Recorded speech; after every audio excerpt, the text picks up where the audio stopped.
समझ छात्राओं का एमडी टेक्निकल क्लास में एक बार फिर से बहुत बहुत स्वागत है। बच्चा लोग, इस वीडियो में हम बात करेंगे कि कैसे हम पहले ही अपने अटेम्प्ट में एसएससी जेई जैसे एग्जाम को क्रैक कर सकेंगे। ठीक है ना। देखिए, बहुत से ऐसे विद्यार्थी हैं, बहुत से ऐसे स्टूडेंट हैं जो कि अपने इंजीनियरिंग के दौरान, चाहे वो डिप्लोमा में थे चाहे वो बीटेक में थे, वो सेकेंड ईयर से ही धीरे धीरे प्रिपरेशन को चालू कर दिए थे जेई की। और बहुत से ऐसे विद्यार्थी बेटा जिन्होंने इंजीनियरिंग को सीरियसली पढ़ा है। मैं बात उनके लिए कर रहा हूं। आप लोग में जिन्होंने बिल्कुल मन से पढ़ाई नहीं किया, ऐसे बस कर लिया, ये वीडियो उनके लिए उतना कारगर तो नहीं होगी। लेकिन हाँ, जो बच्चे थोड़े से भी सीरियस हैं तो उनके लिए ये वीडियो आपके फायदे करेगी। बात करने जा रहे हैं कि पहले ही प्रयास में कैसे हम एसएससी जेई जैसी परीक्षा को पहले अटेम्प्ट में क्रैक कर लें। चलिए आइए, तो शुरुआत करते हैं। पॉइंट वाइज मैं आपको हर चीज बताऊंगा, ध्यान समझते जाइएगा। पहला काम क्या करना भाई, देखिए, जो देखो बेटा, कोई भी एग्जाम हो, पैटर्न और सिलेबस ये दो चीजें बड़ी महत्वपूर्ण है। पैटर्न उसका क्या है, एग्जाम का पैटर्न क्या है, और उसका सिलेबस क्या है। होता क्या है ना, देखिए ध्यान समझिएगा, हमें जो टॉपिक नहीं पढ़ना होता है या जो सब्जेक्ट पढ़ना ही नहीं है, कभी कभी क्या होता है, हमें अच्छे से सिलेबस का ज्ञान ना होने के कारण हम उन टॉपिक में भी अपने समय को बर्बाद करते हैं। ठीक है ना। तो वो काम नहीं करना भैया। तो आपको सिलेबस, आपका जनरल अवेयरनेस का हो गया, रीजनिंग का हो गया और टेक्निकल का हो गया, इनका सिलेबस आपको जेई का अच्छी तरह से, एसएससी जेई का अच्छी तरह से पता होना चाहिए। फिर बात सुनिएगा, पेपर सेकंड आपको पता ही है सभी को, सिर्फ टेक्निकल होता है। अब बात सुनिएगा, ऑफिशियल सिलेबस का प्रिंट निकाल कर साथ रखें। ये काम आप लोग नहीं करते हैं, पर ये काम आप किया करिए। आप जिस भी एग्जाम की तैयारी कर रहे हैं, अगर आप एसएससी जेई 2025 को टारगेट कर रहे हैं, तो आपको एसएससी जेई का पूरा सिलेबस, टेक्निकल और नॉन टेक्निकल का, आपके पास रहना चाहिए हर समय। ठीक है ना, प्रिंट करके निकाल लीजिए। चलिए, सिलेबस की बात हो गई। अब बात करते हैं भैया, देखो एक बहुत बड़ा सवाल होता है बच्चों का कि सर हम कौन सी बुक लें। क्या जितने सब्जेक्ट हैं, क्या सभी सब्जेक्ट की अलग अलग स्पेशली कोई स्टैंडर्ड बुक लिया जाए। इस तरह तो बेटा आपके 10-12 सब्जेक्ट हैं, 10-12 किताबें हो जाएंगी, है ना। इतनी किताबों को आप, जाहिर सी बात है, इतना नहीं पढ़ पाएंगे। इसका सबसे अच्छा तरीका क्या है कि आप एक ऐसी बुक लीजिए जिसमें कि लगभग लगभग सारे टॉपिक को शॉर्ट, मतलब डिटेल में, वो आपको बहुत ज़्यादा कॉम्प्लिकेटेड ना हो, आसान लैंग्वेज में समझाया हो। जैसे इलेक्ट्रिकल की बात करें तो वीके मेहता एक बुक आती है, उसमें आपके लगभग लगभग सभी सब्जेक्ट उसमें कवर हैं। उसमें क्या है भाई, आपके एमसीक्यूज भी आपको बहुत मिल जाएंगे, 5,000 से ज्यादा एमसीक्यूज हैं। तो आप लोग को क्या करना, ऐसी एक बुक ले लीजिए जैसे इलेक्ट्रिकल की वीके में था, और आपके पास प्रीवियस ईयर क्वेश्चन बैंक भी आपके पास होना चाहिए। यानी कि एक ऐसी बुक होनी चाहिए जिसमें पिछले साल के पूछे गए प्रश्न भी हों। इतना सफिशियंट है, क्योंकि अगर आप तैयारी करेंगे तो जाहिर सी बात बेटा, कोई ना कोई कोचिंग से तो आप पढ़ेंगे, बिना टीचर से कैसे आप तैयारी करोगे।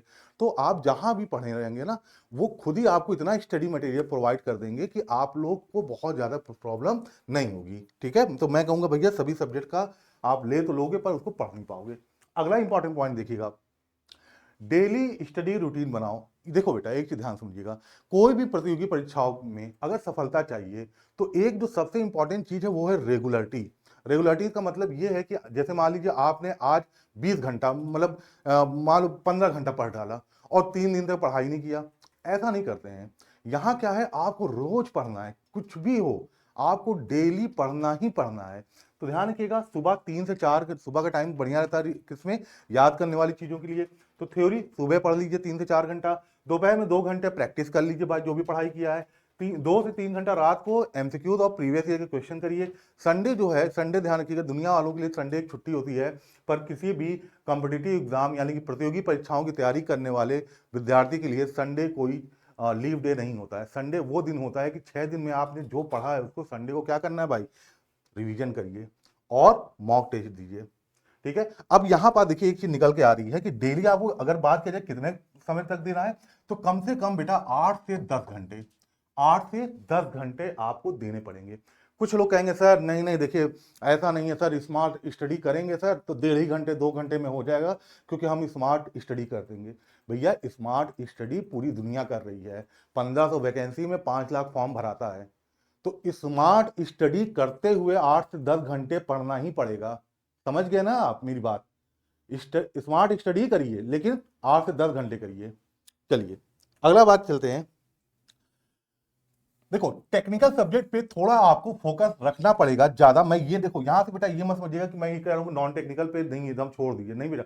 नॉन टेक्निकल तो बहुत इंपॉर्टेंट है। अगर आप आरआरबी जेई की बात करेंगे तो नॉन टेक्निकल पहला सीबीटी 1 तो नॉन टेक्निकल ही है, और एसएससी में सीबीटी 1 में 50 question GK GS, 50 question reasoning के आते हैं, यानी कि 100 नंबर का आता है।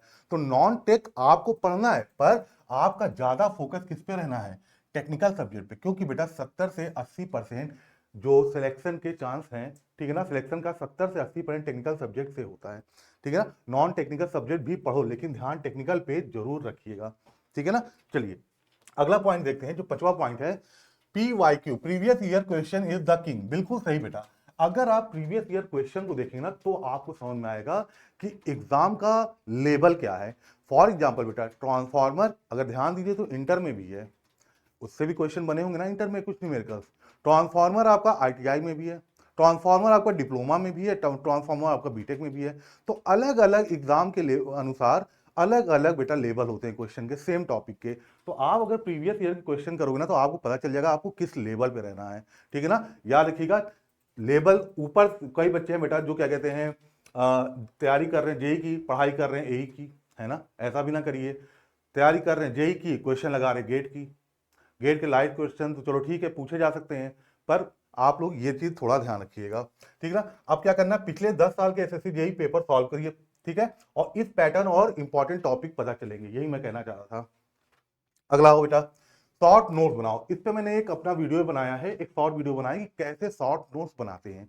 ध्यान रखिए सारे बच्चे, जो बच्चे कॉम्पिटेटिव एग्जाम की तैयारी करते हैं ना बेटा, जब एग्जाम का टाइम पास आ जाता है तो उनके पास इतना समय नहीं होता है कि वो साल भर जो थ्योरी पढ़े हैं उनको रिवीजन कर पाएं या उनको पूरा पढ़ पाएं। इसलिए पढ़ाई के दौरान ही आप शॉर्ट नोट्स बनाते चलिए, क्योंकि लास्ट टाइम पे आपका कोई साथ नहीं देगा सिर्फ शॉर्ट नोट्स के अलावा, ठीक है।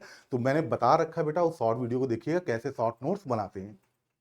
बात करते हैं बेटा ऑनलाइन टेस्ट सीरीज लगाओ। आप बेटा टेस्ट सीरीज जितना ज्यादा टेस्ट देंगे ना उतना ज्यादा बेटा आपका टाइम मैनेजमेंट जो स्किल है वो बहुत ज्यादा क्या होगा, इसकी इंप्रूव होगा। देखिए weekly 2 full length mock test दो, इससे टाइम मैनेजमेंट और एक्यूरेसी बढ़ेगी। ये दोनों चीजों को फायदा होता है, खासतौर से टाइम मैनेजमेंट का, कि बहुत से बच्चे बिना टेस्ट सीरीज या टेस्ट की दिए हुए जब वो पेपर देने जाते हैं तो मैक्सिमम समय बेटा वो समझ ही नहीं पाते हैं करना क्या। 2 घंटे में 200 क्वेश्चन, 36 सेकेंड एक क्वेश्चन के लिए। तो ये सब कैसे हो पाएगा जब आप पहले से बेटा वैसा ही पेपर करे होगे।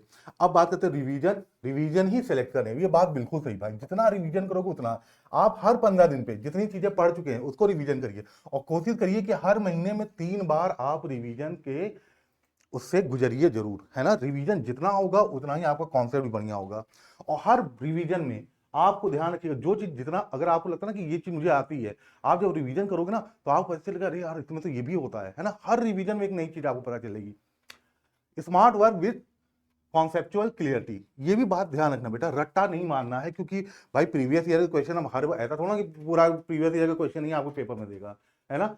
कॉन्सेप्ट तो आपको बनाना ही पड़ेगा ना। तो इस ये बात ध्यान रखिए भैया, रट्टा नहीं मारिएगा, कॉन्सेप्ट क्लियर करो, हाई वेटेड टॉपिक को पहले तैयार करिए, ठीक है। आइए अगला 10वां point, consistency is the real game. ये यही चीज मैं कहना चाह रहा हूँ बेटा, प्रतियोगी परीक्षाओं में तैयारी के लिए विद्यार्थी को सबसे ज्यादा जरूरत है बेटा रेगुलरिटी की, है ना, डिसिप्लिन की।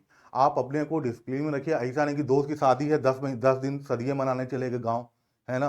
अपनी खुद की शादी में तो 10 दिन की छुट्टी नहीं पाओगे, दोस्त की शादी 10 दिन घूम आए, ऐसा मत करना। डेली पढ़िए, देखो रोज पढ़ाई करो, कोई भी दिन स्किप मत करो, ठीक है ना, ये बात ध्यान रखिएगा। तो इतने सारे पॉइंट थे, इन सबको अगर आप ध्यान रखेंगे, एक चीज जाते हैं तो मैं जरूर कहूंगा, कोई चीज कठिन नहीं है पर कोई चीज आसान भी नहीं है, ठीक है ना।